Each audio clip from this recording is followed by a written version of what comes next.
तो कोई पता ही नहीं है। बच्चे तो निकल रही है। छोटी क्यों बोल रहे आप? खून नीचे से बहता रहा। दोस्तों नमस्कार। दोस्तों ये मौत की तस्वीर है, प्रवासी मजदूरों के मौत की तस्वीर। दिल्ली इसलिए छूटा कि दिल्ली में रहेंगे तो मर जाएंगे। महामारी का खौफ है, फिर लॉकडाउन की परिस्थिति है। 2 जून की रोटी भी मुहैया हो नहीं पाएगी, रोजगार तो ऐसे ही छिन गया। तो सुबह सवेरे ही सराय काले खां से इस बस में 75 लोगों की जगह लेकिन 350 लोग सवार हो गए।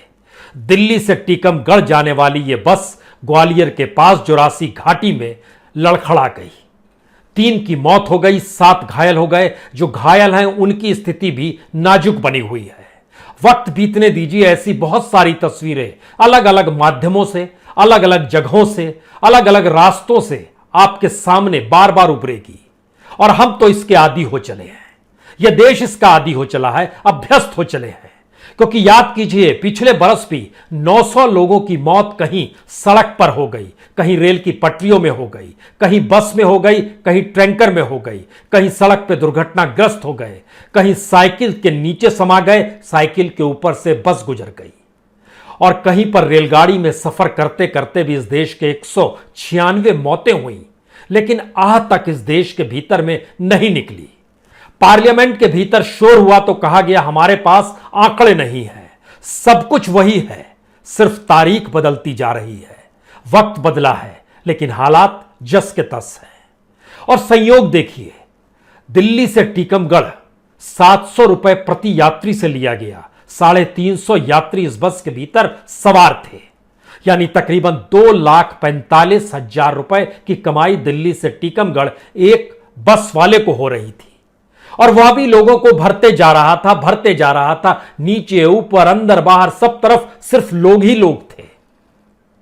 किसे पता था कि यह मौत की सवारी है, और किसकी जिम्मेदारी है कि अगर यह मौत की सवारी थी तो उसे रोका जाए? कोई जिम्मेदारी लेने को तैयार नहीं। 700 रुपए एक यात्री से लिए गए। और पता नहीं क्यों 700 रुपए का जिक्र हुआ तो हमारे जहन में एक सवाल यह भी आया। फाइनेंस मिनिस्ट्री के एक्सपेंडिचर सेक्रेटरी हैं, उनका नाम है सोमानाथम। उन्होंने एक इंटरव्यू में जिक्र किया था कि दरअसल जो बजट है उसमें जो वैक्सीन के लिए जो पैसा निर्धारित किया जा रहा है बजट में, वो तकरीबन 35,000 करोड़ का है। इससे देश के 50 करोड़ लोगों को वैक्सीन लग जाएगी, जो कोविड से लोगों को तैयार करेगी, उससे लड़ने की क्षमता उनके भीतर लेकर आएगी। उनसे पूछा गया कि जितनी बड़ी तादाद में लोगों को वैक्सीन लगेगी, प्रति व्यक्ति को जो 2 डोज लगेंगे उसकी कीमत सरकार को क्या पड़ेगी? एक्सपेंडिचर सेक्रेटरी ने बताया 700 रुपए। 700 रुपए में 2 डोज, जो कि कोविड से आपको लड़ने के लिए तैयार करेगी। और स्थिति देखिए, यही 700 रुपए घर लौटने के लिए लोगों ने उस बस वाले को दिए, 3 की मौत हो गई। सारे नजारे वैसे ही हैं, शहर दर शहर, परिस्थिति दर परिस्थिति पलटते चले जाइएगा तो स्थितियां बहुत विकट इसलिए है क्योंकि चाहे वो मुंबई हो, चाहे वो दिल्ली है, चाहे वो ठाणे है, चाहे वो पुणे है, बेंगलोर है, चेन्नई है, हैदराबाद है, लखनऊ, चंडीगढ़, जयपुर, भोपाल, नागपुर, इंदौर, इन 14 जगहों के नाम जो हम आपसे ले रहे हैं, आपको जानकर स्थिति में थोड़ी सी नाराजगी हो सकती है कि पिछले बरस यहां से जितनी बड़ी तादाद में लोग गए थे उनकी संख्या 3.5 करोड़ थी, जो प्रवासी मजदूर थे। इस बार इन जगहों से प्रवासी मजदूरों की तादाद तकरीबन 1.25 करोड़ है। तो लोग तो कम हो ही गए हैं। इस पर इस देश की सत्ता ताली बजा सकती है, खुश हो सकती है कि इस बार बहुत मौतें नहीं होंगी, क्योंकि प्रवासी मजदूर जो पिछली बार अलग अलग महानगरों में से छोड़कर घर की दिशा में निकले थे, उसके बाद उतनी बड़ी तादाद में लौट नहीं पाए। 9 से 11 करोड़ के बीच में प्रवासी मजदूर पिछले साल जब कोविड बीमारी आई थी उसके बाद घरों को लौटे थे, जिंदगी बचाने के लिए लौटे थे। लेकिन जब वो इस दौर में कुछ स्थिति सुधरी थी सितंबर अक्टूबर के महीने में, तो फिर सब वापस आना शुरू हो गए और लगभग 6 करोड़ लोग फिर से वापस आ गए और फिर से उनकी रवानगी फिर गांव की तरफ, उसी गांव में जहां पर काम नहीं, रोजगार नहीं, कुछ भी नहीं है। और यह पूरी सरकार सिर्फ मनरेगा के भरोसे है। अब आपको जानकर यह भी हैरत होगी कि जिस मनरेगा के लिए बजट निर्धारित किया गया, इस बजट में 2021-22 के बजट में अभी तक 0 पैसा बजट में रिलीज किया गया है मनरेगा के लिए। 31 मार्च को पुराना फाइनेंशियल ईयर खत्म हो गया। नए फाइनेंशियल ईयर में अप्रैल से जो शुरुआत हुई, अभी तक 1 पैसा भी रिलीज नहीं किया गया है। जो तादाद गांव में लौट रहे थे, जितनी बड़ी तादाद में मनरेगा में लोग लौट रहे थे, उनको कितनी बड़ी संख्या में रोजगार मिल गया। सरकार के आंकड़े बतलाते हैं कि सरकार ने 1,12,537 करोड़ रुपए पिछले साल मनरेगा के तहत वर्कर्स को दिए हैं। यानी मनरेगा का बजट जो था 1,12,000 करोड़ का था, खर्च उसमें से हुआ 1,11,133 करोड़ रुपए, और जिनको काम मिला उनकी संख्या है 11,19,00,000। कोविड से पहले यानी महामारी से पहले यह संख्या जो होती थी 9-9.5 करोड़ के लगभग होती थी, यानी 2 करोड़ के लगभग लोगों को काम मिला ज्यादा इस बार। लेकिन सवाल इतना भी नहीं है, सवाल उसके आगे का है। जिन्हें भी काम मिला, औसतन सरकार काम दे पाने की स्थिति का डंका पीटती है 100 दिन, लेकिन एवरेज सरकार ने खुद निकल के बताया कि हमने सिर्फ 51 डेज 51 दिन ही काम दिए। तो ऐसे में अब दोबारा लौट आइए उन महानगरों में जहां से प्रवासी मजदूर फिर रवाना हो रहे हैं। पता नहीं मौत का सिलसिला कैसे कब किसके साथ जुड़ते चले जाएगा, लेकिन एक तस्वीर हम आपको दिखाते हैं। इस तस्वीर को देखिए और जरा समझना शुरू कीजिए। यह मुंबई की तस्वीर है, दिल्ली की तस्वीर है। प्रवासी मजदूर कितनी बड़ी तादाद में दिन के उजाले में, रात के अंधेरे में निकल पड़े हैं। तो नजारा देखिए, यह दिल्ली यूपी बॉर्डर का है, लेकिन यह पूरा इलाका दिल्ली में ही आता है। यानी एक तरफ दिल्ली के मुख्यमंत्री ने ऐलान किया रात के 10 बजे से अगले 6 दिनों तक कर्फ्यू, लॉकडाउन, लेकिन दूसरी तरफ रात 10 बजे के बाद का यह नजारा बहुत साफ बतलाता है कि घर लौटना है, दिल्ली में नहीं रहना है। दरअसल इससे पहले से यानी बरस भर पहले तकरीबन 28 लाख प्रवासी मजदूर यहां से निकल पड़े थे। उसके बाद कहा जाता है कि 12 लाख प्रवासी मजदूर वापस लौट आए। लेकिन इस नजारे को देखिए, कितनी बड़ी तादाद में रात के अंधेरे में हर कोई हर हाल में घर लौटना चाहता है। यह आनंद विहार का इलाका है और इससे सटा हुआ उत्तर प्रदेश की सीमा का एनसीआर का इलाका, जिसे कौशांबी के तौर पर जानते हैं आप। इस जगह पर इतनी बड़ी तादाद में लोगों की एक झटके में मौजूदगी सिर्फ 3 से 4 घंटे के भीतर हुई। यानी याद कीजिए, तो पिछले बरस तय नहीं था वक्त, लेकिन इस बार तो सब कुछ तय था। लेकिन बावजूद इसके 1088 बस यहां से रवाना भी हुई, बावजूद इसके लोगों की संख्या उससे कहीं ज्यादा।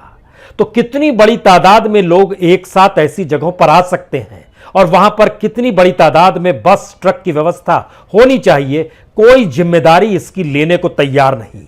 क्योंकि पूरी दिल्ली इस बात से उलझी हुई है कि अस्पतालों में किसी तरीके से ऑक्सीजन व्यवस्था हो जाए, वैक्सीन की व्यवस्था हो जाए। लेकिन दूसरा नजारा, यह मुंबई का नजारा है, और मुंबई में भी तो लगातार चल रहा था, आज नहीं कल से लॉकडाउन की स्थिति आ जाएगी। लेकिन इस नजारे को देखकर कौन कह सकता है कि किसी भी तरीके की कोई व्यवस्था की गई? कोई व्यवस्था नहीं, सब कुछ जस का तस। यहां पर पहुंचे हुए लोग वैसे ही। जाहिर है इन प्रवासी मजदूरों को देखकर हर के जहन में आएगा ये कहां जा रहे हैं, घर लौट रहे हैं, और एक ही बरस में 2-2 बार दोबारा फिर उसी घर में लौट रहे हैं जिस घर में 2 से 3 महीने रहने के बाद छोड़कर वापस इस आस में लौटे थे कि इस बार जब लौट रहे हैं तो हो सकता है कुछ काम मिलने में दिक्कत हो, परेशानी हो। लेकिन दोबारा इतनी जल्दी लौटना पड़ जाएगा। और तमाम नायक जो राजनीति के नायक है इस देश के भीतर में, सही मायने में मौजूदा वक्त में ये सभी खलनायक ही हैं।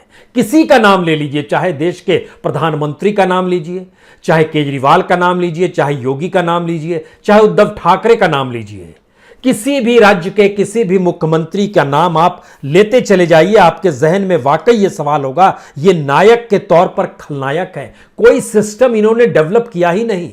यानी सवाल शहरों में रहने वाले लोगों को वैक्सीन ना मिल पाने की परिस्थिति से जूझने भर का नहीं है, सवाल उनको नहीं मिल पाने वाली दवाई भर का नहीं है, सवाल ऑक्सीजन की कमी और मेडिकल ऑक्सीजन की कमी की वजह से होती मौतों का नहीं है। सवाल है कि हर परिस्थिति में जो महानगरों में इलाज नहीं कराना चाहते हैं, अस्पताल भी नहीं जाना चाहते हैं, वो किसी भी तरीके से घर लौटना चाहते हैं, उनके लिए भी हम कोई व्यवस्था करा पाने की स्थिति में नहीं आ पा रहे हैं। शुरुआत में 2020 के मार्च के महीने में तो सब कुछ एकाएक हुआ था, इसीलिए तो 4 घंटे का वक्त दिया गया था और उसमें लॉकडाउन का ऐलान कर दिया गया। इस वक्त तो आपके पास वक्त ही वक्त था और इस दौर में आप समझ रहे हैं कैसी परिस्थितियां सामने आने वाली है, क्योंकि अगर उस वक्त 9 से 11 करोड़ इस देश के प्रवासी मजदूर जो अपने राज्य को छोड़कर दूसरे राज्यों में थे, आज की तारीख में उनकी संख्या लगभग 6 से 7 करोड़ की है। और जिन महानगरों का हमने नाम लिया वहां पर तकरीबन 1.25 करोड़ लोग हैं। उसमें दिल्ली और मुंबई भी शरीक है, उसमें इंदौर और नागपुर भी शरीक है, उसमें लखनऊ और बेंगलोर भी है, पुणे और ठाणे भी है। ये सभी जगह से 1.25 करोड़ प्रवासी मजदूर दोबारा लौटेंगे, दोबारा उन्हीं परिस्थितियों में जा रहे हैं। अब सवाल यह है कि क्या इस देश की स्थिति वाकई अब फ्री में खाना दे पाने भर की भी बची है या नहीं बची है। अभी तक सरकार ने कोई ऐलान नहीं किया है। पिछली बार तो कर दिया था कि 80 करोड़ लोगों को मुफ्त राशन देंगे, 5 किलो अनाज देंगे, लेकिन इस बार सरकार के हाथ पांव मनरेगा का बजट अभी तक रिलीज ना करने पर भी अटका हुआ है। और ये जो राशन फ्री ऑफ कॉस्ट देना है, लेकिन इस 1 बरस हुआ क्या? हमें लगता है ये तो हर किसी को जानने का हक होना चाहिए। 1 नेशन 1 राशन कार्ड पिछले साल महामारी के वक्त में ऐलान किया गया, लेकिन 1 नेशन 1 राशन कार्ड पिछले वक्त महामारी के वक्त में तकरीबन 3 करोड़ लोगों को मुहैया था, जो आज की तारीख में बढ़कर 5 करोड़ तक पहुंचा है। यानी 23 करोड़ लोग के पास इस देश में राशन कार्ड है। यानी अभी भी हम लोग 1 साल के भीतर में 1 नेशन 1 राशन कार्ड डेवलप नहीं कर पाए, जबकि संकट का काल लगातार चल रहा है। दूसरी स्थिति, जो इस देश के भीतर में प्रवासी मजदूरों की कुल तादाद है, जो वर्ल्ड बैंक और IMF की रिपोर्ट बतलाती है, वो लगभग 45 करोड़ बताती है। उस 45 करोड़ में से 6 करोड़ लोग इस वक्त अलग अलग राज्यों में घूम रहे हैं। और अब उनके सामने संकट है कि यह बीमारी जिस तेजी से अलग अलग रूप धारण करके लोगों को प्रभावित कर रही है, उसमें इलाज के लिए अस्पताल नहीं जा सकते हैं, दवाई लेने के लिए मेडिकल शॉप नहीं जा सकते हैं। स्थिति नाजुक हो गई, अगर ऑक्सीजन लेवल नीचे चला गया तो आपके लिए ऑक्सीजन उपलब्ध नहीं है, और इन सारी चीजों के साथ आपके पास पैसा नहीं है तो फिर आपको कोई इलाज भी मुहैया नहीं कराएगा।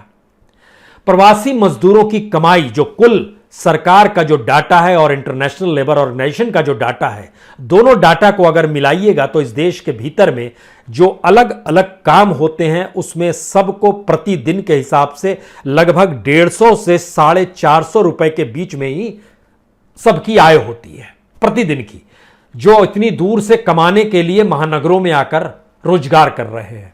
150 से 450 रुपए, यानी इसमें सीमेंट का काम हो, बालू ढोने का काम हो, किसी दुकान में काम करना हो, किसी होटल में काम करना हो, या फिर दिहाड़ी मजदूरी करनी हो, चाहे वो कंस्ट्रक्शन मजदूर हो, सब कोई 150 से 450 रुपए प्रतिदिन के हिसाब से, उससे ज्यादा उसको नहीं मिलते हैं। जो लोग लौटे अब उनका काम भी बंद हो गया।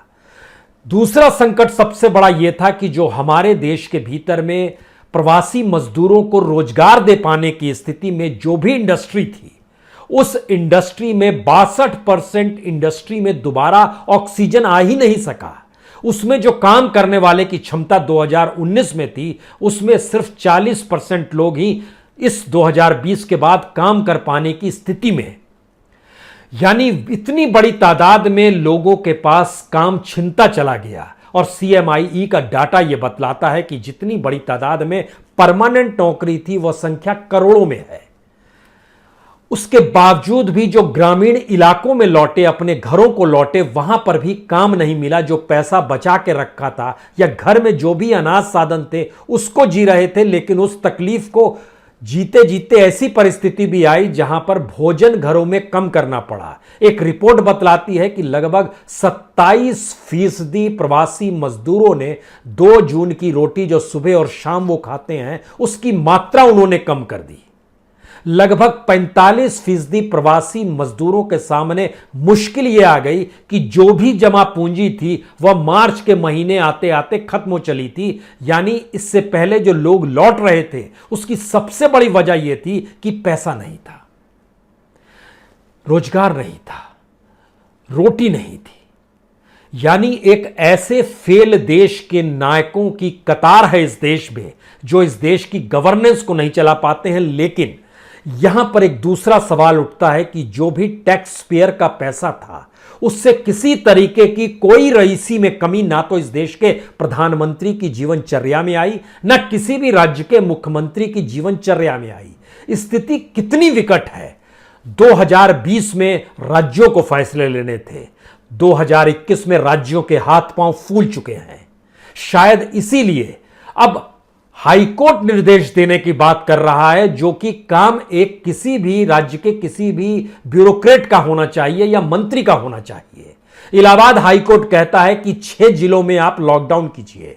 राज्य सरकार के हाथ पांव फूल जाते हैं, वह सुप्रीम कोर्ट चली जाती है। सुप्रीम कोर्ट तुरंत रोक लगा देता है, कहता है नहीं, हाई कोर्ट के फैसले पर निर्णय लेना या नहीं लेना यह स्टेट का काम है, लेकिन इस पर 15 दिन के बाद हम फिर सुनवाई करेंगे। यानी जिस दौर में सबसे बुरी हालत है, सुप्रीम कोर्ट की आंखों पर भी कितनी मोटी पट्टी है, वह भी राज्य को निर्देश नहीं दे पाती है कि हाई कोर्ट में बैठे हुए जो जजेस हैं, उन्होंने देखा समझा तब कहा कि आप 6 जिलों में लॉकडाउन कीजिए। कानपुर में, गोरखपुर में, इलाहाबाद में, बनारस में, इन जगहों पर आप लॉकडाउन कीजिए, लखनऊ में, इन जगहों पर लॉकडाउन कीजिए।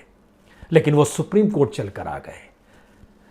मुंबई हाई कोर्ट की नागपुर बेंच महाराष्ट्र सरकार से कहती है कि जो दवाई है, मेडिसिन जिसकी कमी है रेमडेसिविर की, उसकी आप तुरंत नागपुर में उपलब्ध कराइए, क्योंकि लोगों की मौत हो रही है। कल्पना के परे है कि मेडिकल सिस्टम हमारा चरमरा गया है और अब लोग अदालतों के चक्कर लगा रहे हैं और कह रहे हैं अदालत कोई निर्देश तो जारी करे, और निर्देश जारी होता है तो उसके ऊपर की अदालत में जाकर कहा जाता है इस निर्देश को रोकिए, हमसे चीजें नहीं संभलेंगी। एक ऐसी परिस्थिति में देश को लाकर किन नायकों ने खड़ा किया? जो खलनायक होंगे वही होंगे। और अगर इस परिस्थिति में है, जो अलग अलग जगहों से जानकारी आ रही है, इसमें सारे सीमेंट, बालू, ईंट, पत्थर, ये बड़े हार्डवर्क होते हैं जिसको ढोने का काम होता है। कंस्ट्रक्शन के दौर को लेकर, सड़क बनाने के दौर को लेकर, घरों में बनाने को लेकर, ये सारे काम, इसमें एवरेज मिलता है लगभग 250 रुपया पर डे का। लगभग 150 से 450 के बीच में लगभग 250 एवरेज मिलता है। जो प्रवासी मजदूर हैं, इसमें से किसी को इस देश के नागरिक की हैसियत के तौर पर भी नहीं देखा जाता है। यानी कैसे वो जाएंगे, सरकार ने पल्ला झाड़ लिया। वो घर कैसे पहुंचेंगे, रास्ते में मरेंगे। अगर कोई मर जाता है तो उसकी जिम्मेदारी किसकी होगी? किसी की नहीं होगी। लेकिन सच क्या है इस देश के भीतर का? जब हम 45 करोड़ प्रवासी मजदूरों का जिक्र आपसे कर रहे हैं, तो उसमें कुछ चीजों को अब समझने की जरूरत है। यह इस देश के नागरिक भी हैं या नहीं है, या सिर्फ मजदूर हैं? क्योंकि कॉन्स्टिट्यूशन तो हर नागरिक को एक बराबर के तौर पर देखता है, वी द पीपुल का शब्द आता है। लेकिन सच क्या है? इन प्रवासी मजदूरों के बच्चों को कोई अधिकार नहीं है। इन प्रवासी मजदूरों के बच्चों को शिक्षा की गारंटी तक नहीं है। इनके लिए हेल्थ, सैनिटाइजेशन कोई व्यवस्था नहीं है। इनके पास घर नहीं है। इनकी कोई सामाजिक सुरक्षा की कोई व्यवस्था नहीं है। इनका रजिस्ट्रेशन भी राज्यों को जो करना था वह भी नहीं किया गया। यानी लेबर मार्केट में जो रजिस्ट्रेशन शब्द आता है, जिससे इनकी अपनी कोई आइडेंटिटी रहे, वो आइडेंटिटी भी नहीं है, यानी कोई पहचान भी नहीं है। और उसके साथ जुड़ा हुआ है 1 नेशन 1 राशन। कहीं भी रहिए राशन तो मिल जाएगा, लेकिन वह भी हम एक साल में इस देश में 23 करोड़ राशन कार्ड को एक साथ जोड़ नहीं पाए। इस बात की व्यवस्था नहीं कर पाए कि वो कहीं भी व्यक्ति रहे वहां राशन मिल जाए, यह भी नहीं दे पाए। व्यक्ति क्या करेगा और व्यक्ति कहां जाएगा? क्योंकि साल में 2 बार मौत के डर से दोबारा उस गांव की दिशा में बढ़ते हुए कदम, जिस गांव को छोड़ा इसलिए था कि बाहर निकलेंगे तो जिंदगी जी पाएंगे, दोबारा उस गांव में इसलिए लौट रहे हैं क्योंकि अपने लोग हैं। अपने लोगों के बीच कम से कम मौत तो आ जाएगी। सवाल यहां वैक्सीन का नहीं है, सवाल उस बजट का नहीं है जिस बजट का जिक्र एक्सपेंडिचर सेक्रेटरी ने कहा था कि 35,000 करोड़ का बजट हमने इसलिए बनाया है जिसके जरिए हर व्यक्ति को 2 डोज प्रति डोज 700 रुपए, प्रति 2 डोज 700 रुपए हम लोग दे पाए। और उसमें उन्होंने बाकायदा जानकारी दी थी कि कैसे 30 करोड़ को तत्काल वैक्सीन दे दिया जाएगा। इसमें हेल्थ वर्कर होंगे, फ्रंटलाइन वर्कर होंगे, जो पुलिस और डिफेंस के होते हैं, 45 प्लस से ज़्यादा के लोग होंगे, लेकिन अभी भी 10 से 12 करोड़ लोगों के अलावा वैक्सीनेशन हो नहीं पाया है और सभी को 2 बार भी नहीं हुआ, डोज नहीं हुआ है। दूसरा सवाल है जो फूड सब्सिडी का था, नेशनल स्मॉल सेविंग फंड का था, सब कुछ कम हो गया। हमारे पास अब सब्सिडी अगर उस वक्त 2020 में लगभग 4,22,000 करोड़ का था, वो घटकर 2,42,000 करोड़ पर आ गया 2021-22 में। बजट उसका भी कम हो गया। जो स्मॉल सेविंग फंड था वह भी इस दौर में कम हो गया। 2020-21 में ये लगभग 1,29,000 करोड़ का था, जो गवर्नमेंट डिपार्टमेंट और मिनिस्ट्री से जुड़ा हुआ जो नेशनल स्मॉल सेविंग फंड हम उसके बारे में जानकारी दे रहे हैं। वह भी 2021-22 में इस साल कम के होकर हो गया 99,000 करोड़, लगभग 30,000 करोड़ इसमें भी कम हो गए। यानी 2020 में जो भी था, इसका मतलब यह है कि हमारी गवर्नेंस या सरकारें जो चल रही है वह भी उन मजदूरों की तरह ही देश चला रही है, जहां पर मजदूर इसलिए जिंदा था कि डेली उसको काम मिलता था, उसके पास पैसे आते थे और उसके जरिए कुछ पैसा वो घर को भेजता था, कुछ पैसा अपनी जिंदगी के हिस्से में लेकर आता था। ये एक साइकिल थी। ये चेन जैसे ही ब्रेक की वैसे ही प्रवासी मजदूरों के सामने मुश्किल आ गई। वो घर पैसा भेज नहीं सकते हैं, पास में पैसा रहेगा तो नई दिल्ली शहर रह पाएंगे, वह भी पैसा खत्म हो रहा है तो वापस गांव लौटना है। ध्यान दीजिए गवर्नमेंट की हालत क्या है। गवर्नमेंट के पास भी 2020 में जो बजट था, जो बचा हुआ इससे पहले चला आ रहा था टैक्स पेयर का पैसा, चाहे वो जीएसटी का पैसा हो, चाहे डायरेक्ट टैक्स का पैसा हो, चाहे वो एक्साइज का पैसा हो, चाहे पेट्रोल डीजल और शराब से कमाई गई जो वैट और एक्साइज का पैसा होता है उसको चाहे इन्होंने जमा कर रखा हो, लेकिन जब उसमें भी धीरे धीरे वह चेन टूटी तो अब सरकारों के पास पैसा नहीं है, तो वो आप किस पैकेज का ऐलान करें, वो किस पैकेज के जरिए किसको क्या राहत दे। यानी सिर्फ ये घंटी बजा देना कि हम वैक्सीन का इस्तेमाल कर रहे हैं और वैक्सीन दे देंगे, हम अस्पताल में मेडिकल ऑक्सीजन उपलब्ध करा देंगे, हम आईसीयू के बेड बढ़ा देंगे। यह देश के भीतर में लगभग 20 से 25 करोड़ से ज्यादा लोग के पास अस्पताल की सुविधा तक पहुंच पाने की सोच भी नहीं है। यानी इस देश में जो 138 करोड़ का देश है उसमें 100 करोड़ से ज्यादा लोगों के लिए इस देश में कोई इंफ्रास्ट्रक्चर है ही नहीं। वो किस अवस्था में जी रहे हैं, किस अवस्था में मरेंगे, और मरने के डर से वो अपने घर भी नहीं जा सकते हैं, वहां भी रास्ते में मौत हो जाएगी। यह कौन सी परिस्थिति है। इसका मतलब है कि हमारे यहां की सत्ता जो अपने आप को नायक बताती है उसके भीतर की खलनायकी का सबसे विद्रूप रूप यह है कि उसने कोई इंफ्रास्ट्रक्चर डेवलप किया ही नहीं। यहां दोष मौजूदा वक्त के मुख्यमंत्री या मौजूदा प्रधानमंत्री को दिया जाए या ना दिया जाए ये आप सोचिए, लेकिन अक्सर यह होता है कि जब कोई परिस्थिति सालों साल तक अगर एक सरीखी रहे, उस बीच में कुछ तो डेवलप करना चाहिए। कुछ भी डेवलप कैसे नहीं किया गया। इसका मतलब है कि यह गवर्नेंस नहीं है, यह सिर्फ अपने आप को सत्ता में बनाए रखने का और एक सिस्टम जो देश में चल रहा है, जनता का पैसा जो टैक्स पेयर का पैसा है, उसके जरिए हम उस सिस्टम को इस रूप में मजबूत किए रहे जिससे गवर्नमेंट कम से कम ना हिले, तो गवर्नमेंट के जो तमाम इंस्टीट्यूशंस हैं उनके खर्च में कोई कमी ना आए। और उसमें सबसे आगे पुलिस का खर्चा होगा, उसके बाद ब्यूरोक्रेट्स का खर्चा होगा, फिर उन तमाम संगठनों का खर्चा होगा जिसके जरिए सरकार डरा सकती है। उसमें जाहिर है अदालतें भी होंगी, उनके फैसलों से डरा सकती है, उनके फैसले के जरिए किसी को भी गैर कानूनी घोषित कर सकती है। क्योंकि सुप्रीम कोर्ट के कैसे चलता है, वह भी टैक्स पेयर के पैसे से चलता है, हाई कोर्ट भी टैक्स पेयर के पैसे से चलता है। जिम्मेदारी इस देश के भीतर में 2020 मार्च से लेकर 2021 अप्रैल तक 13 महीने के दौर में क्या किया गया, क्या कोई व्हाइट पेपर लेकर आएगा और बताएगा हमने ये किया। किसी स्टेट में कुछ भी काम अगर नहीं हुआ और जो हो रहा था वह भी थम गया, 2-3 महीने जरा सा स्थिति ठीक क्या हुई वह भी ढह गया, और उसके बाद जब स्थिति विकट हुई है तो फिर वही सब कुछ है, वही नजारा, वही सब कुछ, वही परिस्थितियां। ये सारी स्थिति बताती है कि आने वाले वक्त में हम और आप भी कहीं अभ्यस्त ना हो जाएं। हर कोई अभ्यस्त हो जाएगा और फिर मानकर चलेगा कि यही जीवन है, तो सोचिए किस संकट काल में, किस संकट के दौर में भारत कितना फेल है या कितना पास है, ये खुद तय कीजिए। बहुत बहुत शुक्रिया, बहुत बहुत शुक्रिया।